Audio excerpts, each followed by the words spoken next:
Water delivery, very important. Okay. Morning, everyone. Come on in, you haven't missed anything. Come in, I see lurkers. They're not coming. How is everybody? It's Thursday morning at Develop. I've got one thumbs up. Some raised fists of pure fury and exhaustion. Excellent. Thank you so much for making it. Third day slot is often a hard one, but I love to see how well attended we are. That's awesome. Welcome to What Games Marketing Actually Works. Hopefully, between us in the room this morning, we will figure it out. My name is Hannah. I am from Fail Better Games. That's me in the middle about 17 haircuts ago. I am communications director at Fail Better. I've been there for 10 years this year. And I was just saying to my fellow panelists that every 3 months, I think maybe I've figured out how to do my job. I might actually be quite good at this. And then everything changes and it takes another 3 months to get back on top of it. But I have been doing it for a long time. I have launched numerous games at Fail Better and run a live service game. And we are a self-funded independent studio. You might have played Sunless Sea, Sunless Skies, Fallen London, Mask of the Rose. Those are our games. Dragon Age, The Last Court we made for Dragon Age game. I come from the perspective of marketing for a long tail for a community and with community backing, things like Kickstarter and various kind of community-focused activities. So that's kind of my wheelhouse and what I bring today. And my colleagues. Oh, and I'm she, her. Hello, I'm Lou Jones. That one's me. Current haircut. Current haircut. I was actually checking. I was like, am I wearing the same shirt? No. I got at least 2 shirts. Not to brag. Marketing money, baby. Yeah. I am senior creative strategist at Yours Truly. We are a creative agency for games and tech based in London. So I get to work with a plethora of clients. I work with Wizards of the Coast, Frontier, Private Division. They're all lovely, and I love them very much. And if I don't love them, yeah, it's not because they're my favourites. I can't remember. But because I work for an agency, I work for multiple different clients at multiple different stages of development. So we are sort of specialised in doing the big marketing campaigns. We got to do a big shout. Hannah's very good at the long tail, consistent stuff. Whereas, when someone comes to us, they're looking for a big splash. They're looking for, this is our launch moment. This is our announcement moment. So really, the sort of big creative stuff. The strategist part of my title means I'm all about the planning. I'm all about getting the decks together, getting the strategies together, doing the admin, doing the planning that then can be put into action either by a member of our team or the development team themselves. And I'm not Taya. I just want to say, very sorry if you came here looking to have Taya's insight. She's unwell. I'm almost as good. So no, it's a pleasure to be here with these 2 outstanding women. So and I go by she, they pronouns. And I'm going to pass on to Izzy. Hello. Good to see you all, everyone. Thanks for coming. So I'm Izzy, as you can see. That one, the only one left, in black and white. I am coming to you today in full colour, though. So I work for Square Enix. So a bit of a different perspective from these lovely 2. My experience comes from agency side, where I started my career and slowly kind of moved through to more of the in-house PR angle. So I work on a game from the very beginning of its development, from a PR angle, all the way until it launches to post-launch and beyond. So I have kind of insight on how PR works from a development perspective. Where, you're not necessarily putting things out into the world yet, but I think it's really important to note how valuable that PR perspective can be during development. Because I think a lot of people don't really know that, and that you can have a voice as a PR marketeer during development, which is, I think a very exciting part. And obviously what these 2 do is like the grafty part, and I just like read a script and go, yeah. So, hopefully we are able to share some of this insight collectively, and we might come to some knowledge by the end of it. All right. Great. Yeah. Can you hear me now, by the way? Thank you so much. My mic got lost, but I found it. We're all problem solvers here, the 3 of us. Thinking on our feet. How many marketers does it take? Honestly. To find a microphone. So we also pitch this more as an open thing. So if you have questions about anything that comes up, stop us and make sure we'll get into the detail as we go. We want to hear from everybody as well about things that have been working for you and kind of pool our knowledge if we can, rather than the three of us just kind of passing the buck back and forth. We wanted to start by asking you all to shout out things that you think marketing is in video game world. Like what comprises that whole umbrella of marketing? Be brave. Yeah, there is any no first wrong shout answers. gets, I don't know, a pin. Raising awareness, yeah. Expensive. Can be, yeah. I mean, yeah. And specific activities like stuff that I do, like events, comes under the marketing banner. Anything else? Trailers. Yeah. Huge. Community building to an extent. Community building, yep. More for more. Getting reviews in, yeah, PR. There's plenty more. Come on, you at the back. I can see you all. I know you're here. Brewing with thoughts. I think the probably it's good to say the value of this exercise is just that we were speaking and we all have very different perspectives when it comes to PR and marketing. And like, I don't do some of the stuff that these two do, and these two don't do some of the stuff that I do. So I think it's really interesting because I don't think anyone really knows what PR and marketing is. Does anyone know? We don't know. Please find me after this and let me know if you do. And that's just because it's such a broad topic. The job that one marketer has is going to be completely different than what the other one does. And so I think also that comes as kind of a misconception and therefore somewhat of a barrier for people who may want to get into PR and marketing, but they think it's something else when it is actually so much. It's so many things. Like on a day-to-day, I could be helping, like consult in making a launch trailer or reading a narrative break or, you know, reviewing social posts, or I could be writing press releases and sending out review codes. It's all of that stuff, and it's a lot more. And I think Lou was saying before the panel that it's a lot more creative than people would think. Incredibly creative. So I think people have this image of marketing as incredibly admin heavy, and there is some admin in it. I do a lot of emails all the time. I am basically an email, but I'm talking about creative things. Marketing is incredibly creatively flexible. So I do think people approach it with this very admin, statistic heavy mindset. And to me, it's person driven, it's person led. You're talking to people, and what do people respond to? Do they respond to data? No, that's boring. They respond to creative things that are designed to get them excited. Like Izzy was saying, the scope of our work is so sort of beyond what you would initially think. So yes, I do spend a lot of my time on spreadsheets and looking at numbers and making sure everything aligns. But also, one of my recent projects is we do a lot of stuff with Dungeons & Dragons, yours truly. It's one of our big clients. It's a thrill, a joy to work with them. And one of my recent tasks was designing little gift boxes for the cast of Baldur's Gate 3. So I went from, the admin side and wanted to make sure I was producing things right, keeping things within budget. The next half hour, I was deciding what sweets should I send to the actor that plays Shadowheart. I decided on little blue vegan, fizzy skulls. I thought that was very on point for her. But this is what I'm saying is you can go from the admin and stats to just absolute creative joy. And I think that there really is a lot of joy in marketing because you're speaking to people, and people are inherently kind and happy and most of the time. And that's what you really want to speak to. So I think any conceptions you have that it's dry and that it's sort of unreachable, I think leave that out the door. We don't want that. We're all about the people here. Yeah, and I'd like to ask as well if who in the room is self-marketing their own game? You have my respect. Amazing. Well and done. who in the room works at a studio and is in a marketing role within a team? What else do the rest of you do?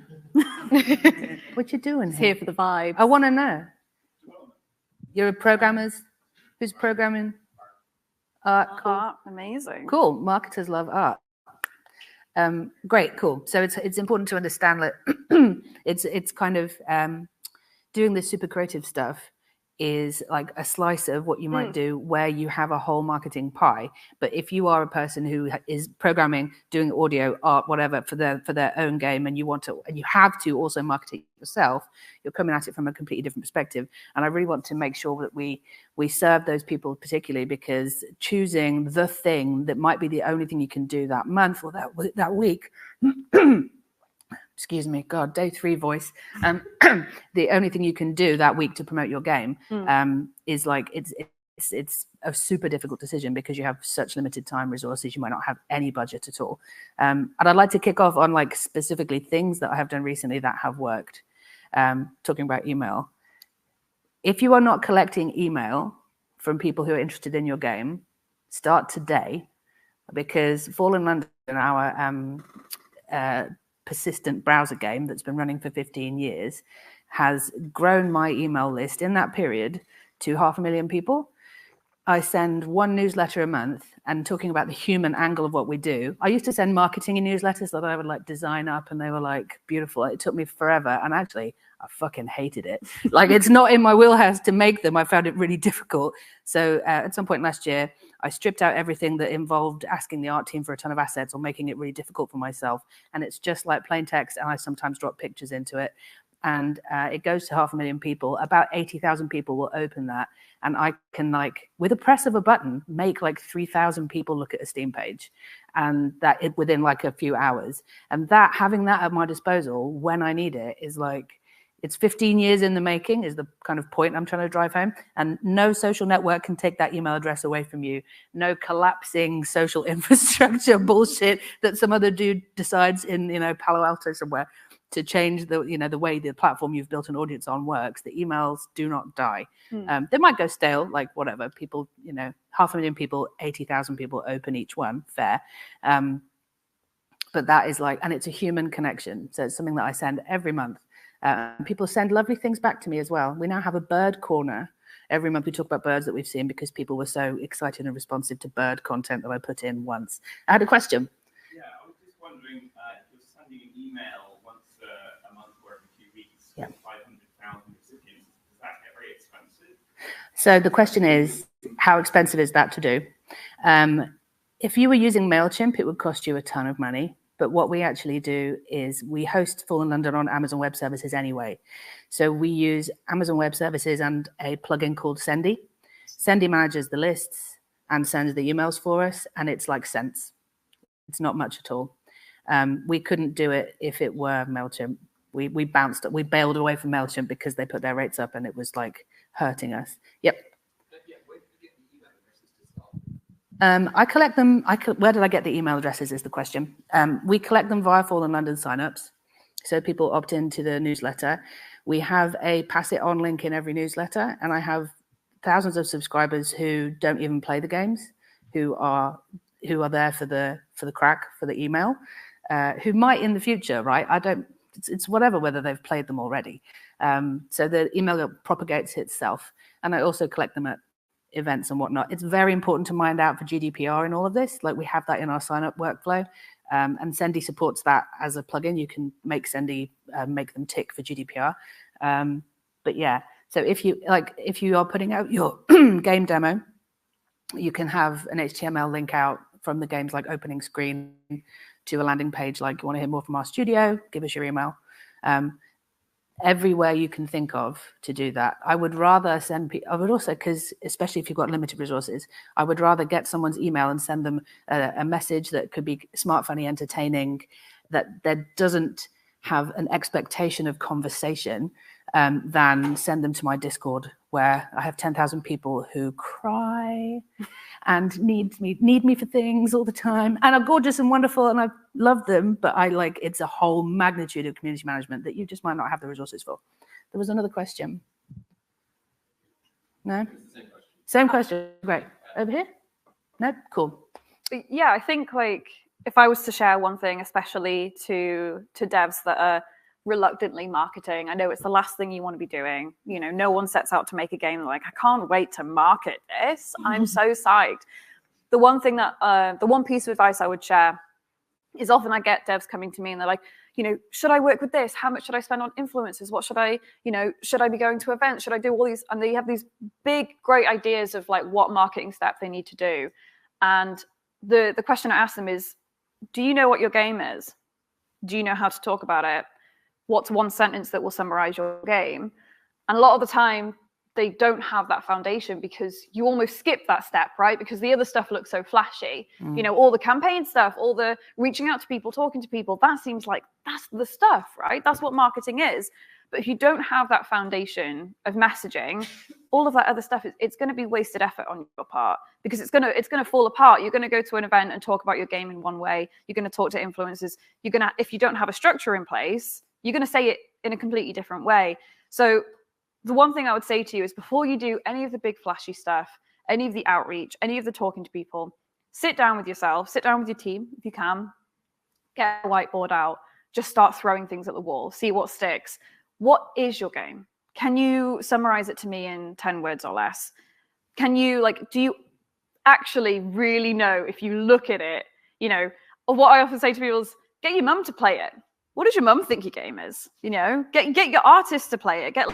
Get people who aren't so ingrained like in the coding and development of it play your game. And I think allow yourself to be surprised and allow yourself to be creative because, as the creator of a game, you will have a very strict and structured idea of what it is. But oftentimes the game will decide what it is, right? It will kind of take its own life and take its own form. So being open-minded, being creative and having that messaging locked and sorted, it might take time, it will take time, and it should take time, but all of that time is not wasted effort because you are building the foundation, that you will then rest all the rest of your marketing on. If that's weak, the rest of it's going to crumble and it's not going to be worth your time. So to build on that, the first time you take it to an event and you've said that 50 times and you've experienced what people have responded to you with, they will say something like, oh, it makes me feel blah. Yeah. And they'll say the same word over and over again. And you just take that and put it in.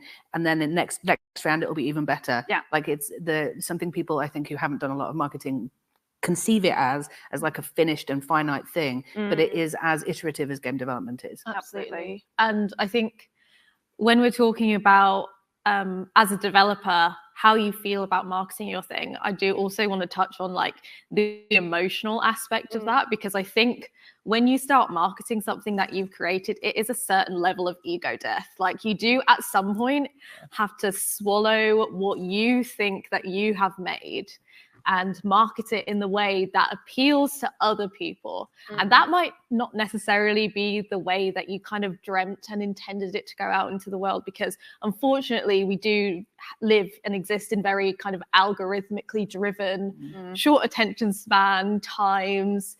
And I think the way that you feel about your game and your product and the thing that you've created has to evolve with the way that you speak about things. And yes, as Lou said, the foundation of that is knowing what you've created.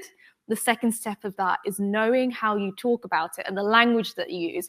How do you refer to certain elements of it? Are you using the same words to refer to certain elements of this game every single time? What are the cornerstones? Do you have a brand Bible? I would love everyone to have a brand Bible. It makes my life so much easier. It's so helpful just to like not spend 20 minutes figuring out what font is in the game, so I can use it in like an asset or something. It's such an effective tool to kind of, you do have to swallow your pride a little bit and then use at the very end. But to some extent, whilst you're figuring that stuff out, it can feel a little bit daunting and it can be a little bit disappointing to have to talk about your game in not necessarily the way that you would want to at this stage, but it is all for the benefit of the end product. Yeah. You have to kind of think Steam is a shop like a supermarket. Yes. Your game is like a can of beans. Yes. People want to know, is it beans? So they want to know the genre of your game. And they want to know, how does it taste? So like think about boiling down your precious baby into like the briefest description. This is a roguelike blah, fighter, and why that will make you feel powerful. Like I love that will make you feel. Yeah. Like our games are alternate history, giant text adventure that makes you feel like the most horrendous Victorian capitalist. Yes. Like, except super progressive politics. That's what it is. And people go, hey, I want to be that kind of asshole. Yeah, bing, and it's free. Oh, it's free. Brilliant. I've touched on Steam, and I want to talk about the importance of a Steam page. And I don't know if anybody's only developing for Steam or is doing console or mobile, like Steam developers, Steam games. What else is everyone else making? iOS. Okay, mobile. Yes. Super not an expert on that. Very difficult. That's all I know. How hard it is. We had an app for a while, and we had to bless it and let it die. The thing about any storefront, as I say, is it's like a supermarket, and the really heavily bang for buck thing you can do is spend a bunch of time on your Steam page. I even do a service freelance for people that's just fixing up their Steam pages, specifically things that work that you can do today. Review your short description and make sure it involves genre, and see if it involves feeling as well. And you don't specifically have to say a word that's like, it will make you feel cool. You can say whatever it is in a way that when you read it, it reads as you will feel cool. Get a copywriter if that doesn't make sense to you. Double check your tags, make sure you've used the tag wizard, and make sure you have the like the first 3 thumbnails of your game on Steam. They become a GIF that's shown elsewhere on Steam when you browse the store. So make sure they tell the story of like a single interaction in your game, or like 3 extremely different, very cool moments from your game. Don't be precious about spoilers. Nobody remembers what's in a trailer. Put the best stuff in your trailers, put the best stuff on your Steam page, and lead your Steam page with a gameplay GIF. That is like a huge thing. People skip past the trailer a lot. So like the first thing on the Steam page for Mask of the Rose is a sort of a semi-disheveled Victorian woman in kind of in flagrante delicto a little bit. And it says, imagine biting into a ripe plum. Now imagine being the plum. And it's sort of, this is a romantic Victorian game about kind of sexy times. That it says everything about the game, and it's above the fold on the Steam description. So like, don't launch your Steam page for your game and then think it's finished. Keep developing it and keep putting time into it, because visibility within Steam is like the platform support that you can get from them comes down to like, do people like the look of your game when they look at your page? Putting time and effort into trying to get platform support from Valve as well is like, that's the biggest thing that's going to make a tremendous difference. And we have a Valve rep, and I was thinking to myself, like, what would you do if you didn't have one?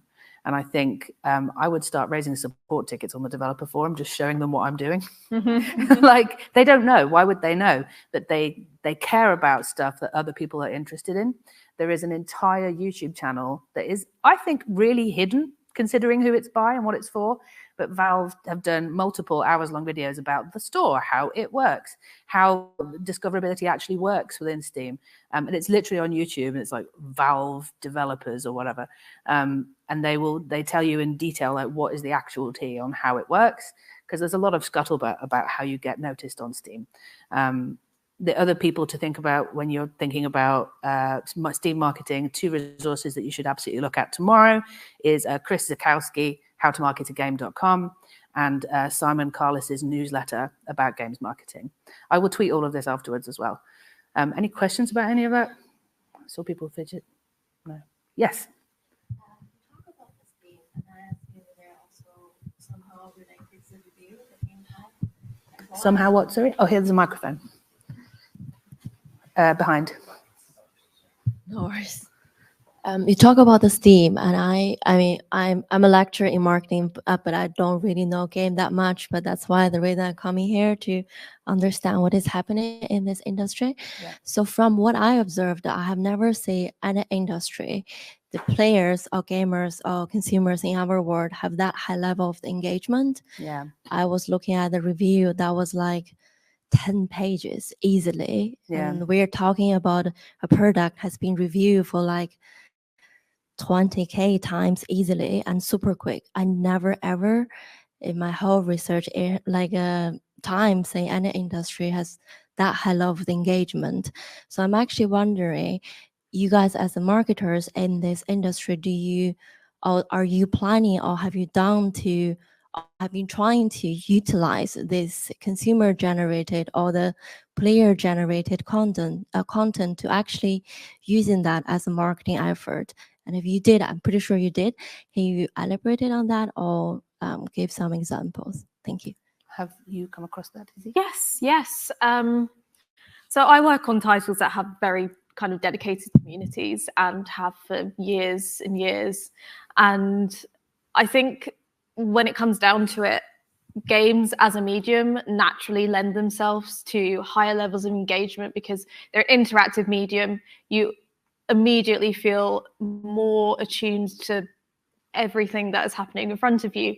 You feel more engaged and you feel more involved. And I think when you feel more involved as a consumer, you kind of naturally want to talk about the thing, especially if it's something that really resonates with you or you relate to or that you sink a lot of hours into. Because I think the good thing about that is, to a certain level, the consumers feel like this is theirs. There is some ownership over their game because it probably looks completely different to how somebody else plays the game. So because there's that level of ownership from the consumer, they do feel a level more engaged with what you create. And I think possibly happens in TV and film. Obviously that's not universal, but just from my observations, that's kind of what happens. And in terms of how you use that in marketing, it kind of comes down to what facilities do your community already possess. And I think it's really important to get to know your community, not just as a whole, but the individual elements of what make it a community, what is holding it together. For example, I work on Life is Strange. What holds Life is Strange communities together is, a love for narrative storytelling and, representation, inclusion, and all that kind of stuff. And I think identifying those elements of what holds a community together makes it so that you can then boost those elements and give your community the tools that they need in order to further talk about the thing that they want to talk about. If your community love to speculate and find Easter eggs, publish little red herrings in your marketing material that they can look into and speculate about and investigate. And I think it is just about knowing your community and not overtaking them, not speaking over them, but just giving them the things that they need in order to keep doing what they're doing and letting them do what they need to do. And I think that also ties into another really important part of marketing and PR that I think is kind of maybe perhaps left too late sometimes. And that's the relationship building aspect. It's obviously so important to build that relationship with your community, to meet them where they're at, but it's also really important to meet other people in the industry where they're at when you're first starting out, especially, and not just going to them for the first time when you need something. I think it's really important to go to first parties like Valve or Sony or Xbox or whoever your platforms are before you need something from them, to kind of say, hello, this is me, we're doing this. Do you mind if I send you some updates? And, let me know what's going on. We'd love to schedule a call just to, tell you about us and stuff. And it's really important to start building those relationships literally as soon as you possibly can. As soon as you have somebody's email address, email gathering. Yeah. Send them an email, say, hello, this is me. Here's my game in one sentence. So it all ties back. This has worked out so well, guys. Send them like... Look at us, we figured out marketing. We've done it. We completed it. Thanks, guys.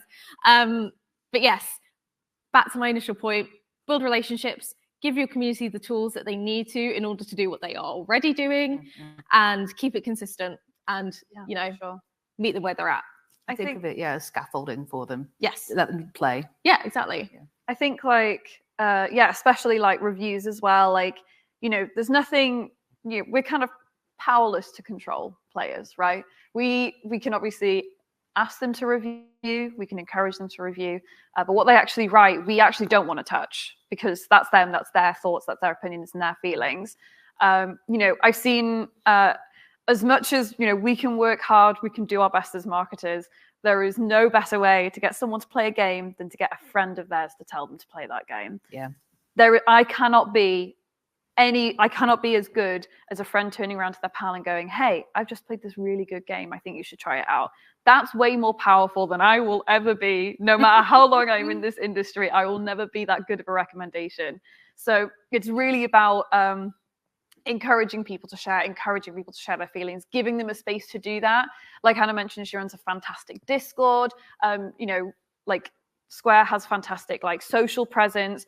Just being able to, if you've got a nice review that comes through that explains your way in a, passionate sort of personal way, share it on socials. Just be like, look at this fantastic review that we just got that talks about the game in a way that, a language that I could never form because I am not a player like them. It's that personal experience and sharing that around, literally using it as a promotional tool in the simplest way of screenshotting it, sharing it on Twitter and being like, look at this fantastic review we just got.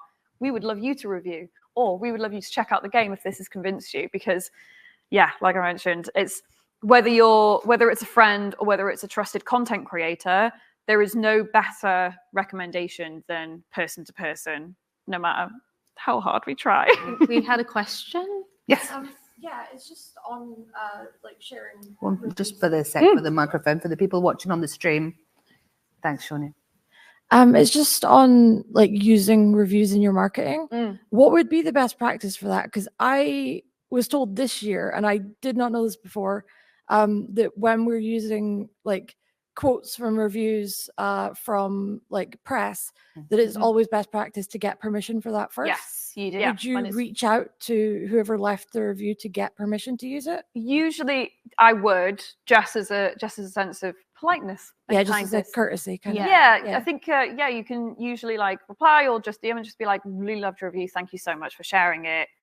Would you mind if we shared it on socials? 9 times out of 10, because they're a fan of yours that's left such a good review, it's like, oh yeah, absolutely, I love this game. However, there are some outlets that will ask you for money to use their quotes in your marketing. So that is a good thing to know, and that is also why it's good to ask, because you never know. Different outlets each time ask for money, so I can't keep track, possibly. So, it's always good practice to send the quote that you want to use, ask them if you can use it. 9 times out of 10, they'll say yes. They might be like, we want £10 million for these 3 words. And you can be like, I guess not. Thanks, though. That's why building relationships first is, is worth doing. Not just because you want something from them, because it's nice to be friends with people. It's nice to chat to people. If you make the effort to be present and friendly and just in the space, when you eventually get down the line and you go, thank you so much, mate, for putting that quote together. It's like, oh yeah, pal, go ahead. Yeah, post it. It's all good. I'm asking myself now if I ever have asked permission to use a quote in a trailer, and I think I haven't, because I've always known the journalist. Exactly. There we go. There we go. If they say something like hauntingly disturbing and it's Simon Parker, and I'm like, Parker, I'm taking that. Yeah. He knows that I will take it, so I think I'm in the clear. Yeah. You can steal from your pals. Yeah, and steal from other people. Oh my God, steal! Look at everything I've ever tweeted and just take what you think might work. Oh yeah. Anything I've ever said, you're welcome to it, because we are all in it together, and rising tides lift all boats. Exactly. Should we talk a little bit? I want to cover content creation, and I want to cover trailers, working on trailers, or launch moments. Say, before we move on, anything on that? I think can we get the mic? Yep, we've got mic here. Here. You raise your hand. Khaki shirt there. Thank you. Hello. Hiya. Talking about best practice, do you have anything to comment on worst practice? So things where maybe the time and effort isn't worth it, or maybe a common thing that everyone does and you're just like, stop doing that. Oh yeah, how long have you got? Because people don't know until they've done it that it's not worth the money. And especially if you are a small creator or a small indie, you have some small, pot you've scraped together and you don't know what the best thing to spend it on is. And then you know, basically, I don't feel the need anymore to pay for a service that just does like a mail out, just like a one-shot thing to journalists. It's paying for. I just generally don't pay for bulk, kind of anything, because of all this talk we've made about authenticity and connection. Like, I would rather spend. considering like the time and the money investment, and then if you put them in the same kind of bracket, I would rather spend half a day looking for reviews of similar games, say for on a PR kind of axis, looking for reviews of similar games to the thing I'm about to put out, going to that journalist's page, reading everything that they've reviewed, putting together like a numbers mind map of all the stuff that they're interested in until I get down to like 3 or 4 journos who I think would really like my thing, and then making a tailored approach to them and like finding them where they're at. Like maybe they are still on Twitter, like those of us who've never touched grass. And like that is a better time investment for me than agonizing over an email, sending it to someone who will send it to 500 journalists, 40 of whom may be glancingly interested, but I don't know them. It doesn't have their name on it. It doesn't reference their previous work. It's like shooting fish in a massive bath, not in a barrel, in like a really shit big bath. That is something I don't spend money on. I also don't spend money on any paid advertising anymore. Like splash advertising, the wraparound adverts. Like people think I must do marketing. I'm going to buy a wraparound on PC Gamer. I'm going to spend $5,000, 10 grand on this. I can't afford it. Like if I were operating at a scale where I had, £500,000 marketing budget for my next game, I would probably put that in at launch or close to it. But you have to be more agile and kind of canny and spend that money on something that's going to make more of a difference. Like going to launch close to WASD and go to WASD and hammer that on the day. Do any kind of go to any events where the digital activations happen at the same time as the event, so you get like a Steam presence, like a showcase at the same time. Digital over physical often because of the amount of effort that is involved in going to a physical event. I don't know what else everyone what you would just like, fuck that, I can't be asked with that anymore. Absolutely. I've got so many of them. So I'll do some quick ones. Don't bother with Facebook. Yeah. It's a dead platform. Let it go. It's not worth your time. Don't spread yourself too thinly across social platforms. Choose 1, maybe 2 at most to focus your attentions on. Making a TikTok account is not as easy as you think it is. It is a full-time job to run a TikTok account promoting a game. It's a fantastic platform to work with. It's the peak of like discovering indie games. There's such an indie game community on TikTok, but I promise you it is a much bigger job than you think. So really be precious with your time, allocate it where you can, because I promise you, it's quicksand in terms of a platform. I made 100 before I had a hit. Yeah, your TikToks are but great. It hit. But it hit. Right? So what's the investment and what's the payback? Quick one is don't bother with Steam curators. No, bin them. Don't do it. They're going to ask you for like 5 keys and they're not going to do it. They're going to sell them. Just don't bother. Yep. They're not answering those emails. I don't even know why that system. I don't know why they haven't killed the whole thing, because it can't be doing any good. Terrible. Don't do it. But yeah, I think the big flashy ideas are great and they're exciting. But again, like I said, do the roots first, do the foundation first. Please don't spread yourself too thinly. I would always recommend you have one platform like Twitter or something where you'll just absolutely nail it. That's your social media platform. That's where people can find you. Great. Rather than you be across everything you possibly can, spread yourself way too thin, not interact with any of the communities and waste a bunch of your time. Absolutely. And I think as well, when it comes to social media, I think it's really important to not just post when you're doing something, because actually, I hate seeing news. I don't know about you guys, but I hate that things keep happening. Yeah. Things just keep happening, and I really hate to see it. I don't know about you guys. But fundamentally and statistically, actually, there's the lowest engagement in news.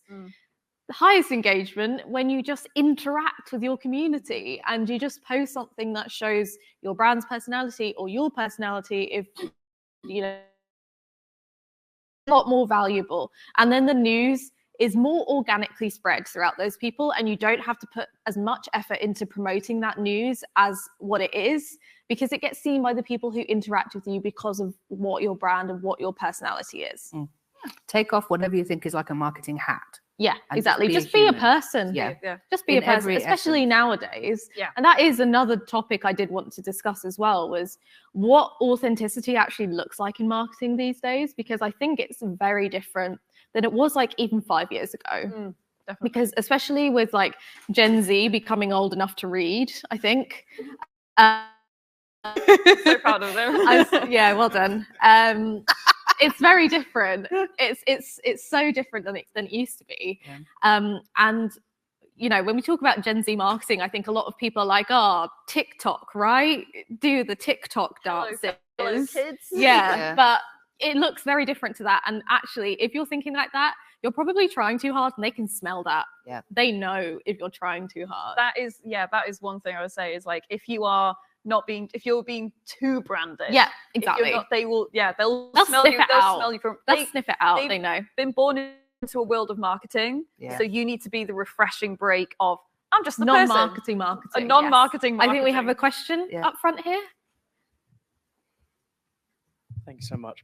I'm curious. So, where do you get like fresh ideas for that type of stuff? So, for a little bit of context, I'm in a slightly odd position at the moment where I'm marketing for a small VR game studio. Mm-hmm. The last game by the company first launched 6 years ago. We've done ports to new platforms since, and the next game, it's going really well, but we can't talk about it yet. And so we're at the stage where we want to get the name out there further, and we want to be posting and building a community. But of course, I can't really talk about what we're doing yet. And so where do you get and develop ideas for keeping your community engaged and keeping your socials going when there's not a lot to talk about? So actually, the good thing is you don't have to follow trends. Other people will do that for you, especially on TikTok. As Lou said, it is a massive undertaking, but if you have the time and resources to like just be a TikTok user who like spends an hour a day, not at once, God, please don't do that. Just scrolling and seeing what people are talking about, what the recent trends are, what top sounds are. You can use that and, you know, make some memes and shit post and like just make something that is authentic to your brand and feels like it fits in with the content that you're seeing.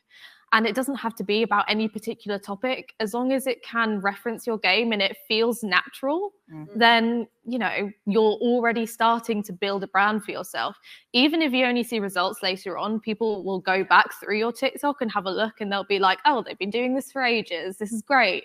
And that then also boosts like net sentiment in perpetuity for your brand and game. So it's never too early to start doing that kind of stuff, really, even if you only see results from it later on. I'd also ask you, you know, what's it like working at a VR studio? I have no idea. I don't know what it's like. You know, I've been to, you know, I've visited game studios before. I've never visited a VR studio before. That's an entirely different undertaking. It's, you know, quite a new one. Talk about that, you know, talk about what it's like making a VR game. It must be a completely different experience that, you know, how many people have actually looked behind the curtain in working in virtual reality? That's so cool. You know, talk about that. What's the day-to-day like? You know, how do you test stuff? Like that all to you might seem like day-to-day, right? That's run of the mill. That's your job. To people who don't have any insight behind the curtain, that's really cool. You have the opportunity to share information and share, you know, cool content from a side of things that people don't usually see. So even though you aren't able to talk about the actual game yet, you are able to talk about the culture and the lifestyle, and you're able to build fans of like, oh, I like this studio because they are transparent and they're human and they're people. You know, you can like have some content of the devs talking about, you know, who are their inspirations in the gaming space? Why do they like working in gaming? You know, what are their favorite games to play? You know, drop little hints about what your game is going to be through allowing your devs to talk about it naturally. So I think you have the resources. I think to you, they probably seem boring and mundane because you do them every day, but there are communities out there there are people out there that are interested in what you do.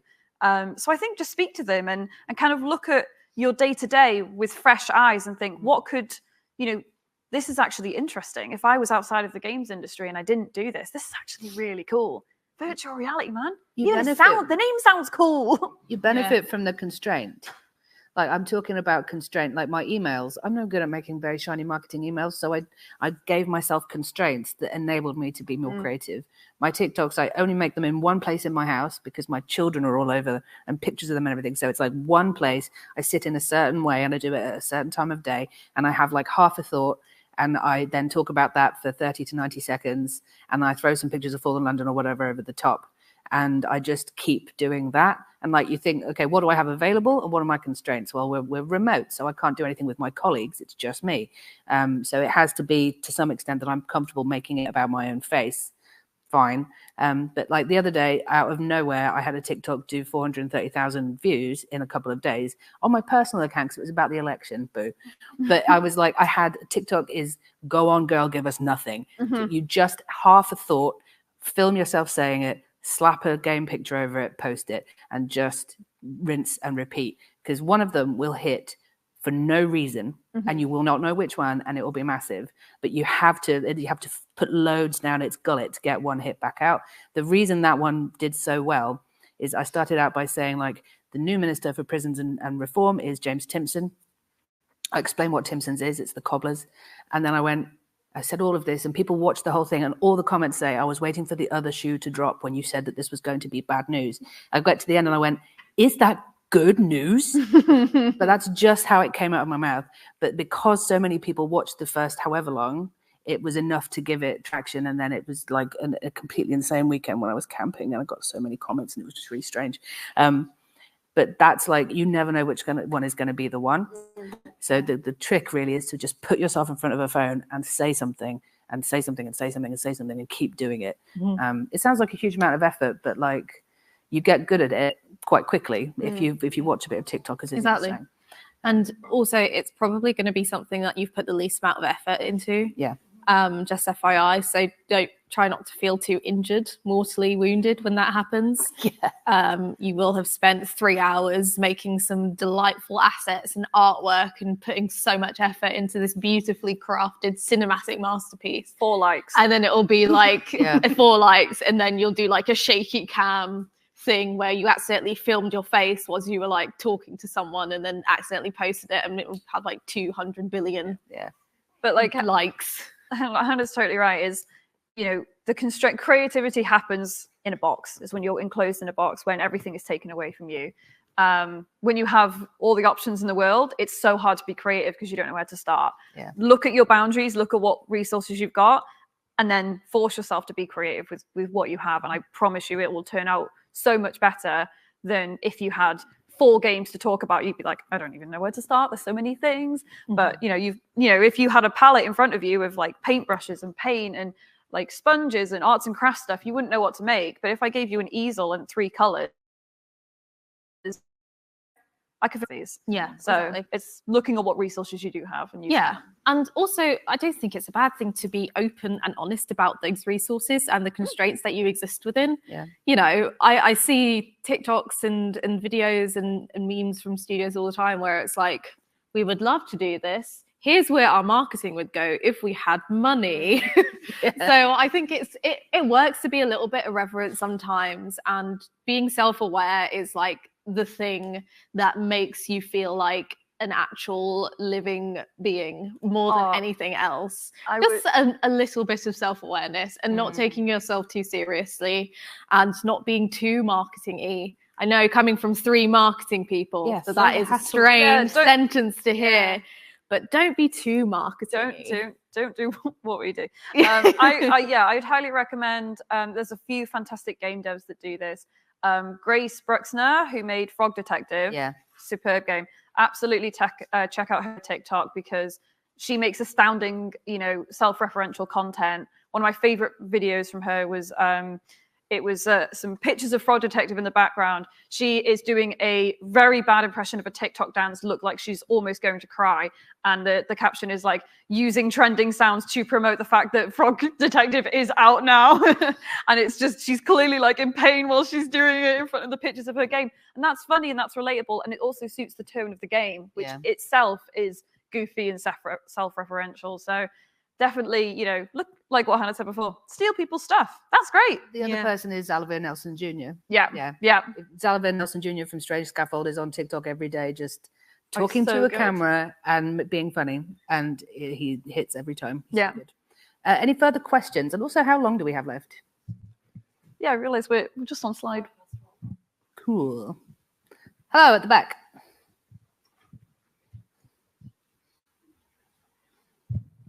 Hi, fantastic talk. If in case we don't have enough time for it at the end, would you have any thoughts on marketing to developers? Because a lot of us as developers tend to put developer content out, and maybe it's a little overly focused, and I've been criticized for that. Thoughts, advice, other stuff? Thank you.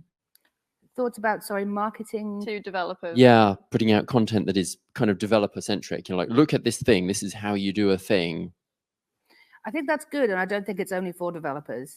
I think the trap is perhaps picking a platform where you're surrounded only by other developers, and then you think you've done your marketing because lots of people are talking about your game, but it's because everyone who's on Twitter who's following you is also a developer, and it hasn't gone consumer side. It hasn't broken out. But like, this is how I do it, and this is why it works, and here's how it started, how it's going, kind of posts showing the Unity kind of view of things, and then showing the final game. That kind of development stuff is really popular with non-developers. So I would say it is just broader content. Don't worry about using it. The tip is the way you phrase it and the tone you use, right?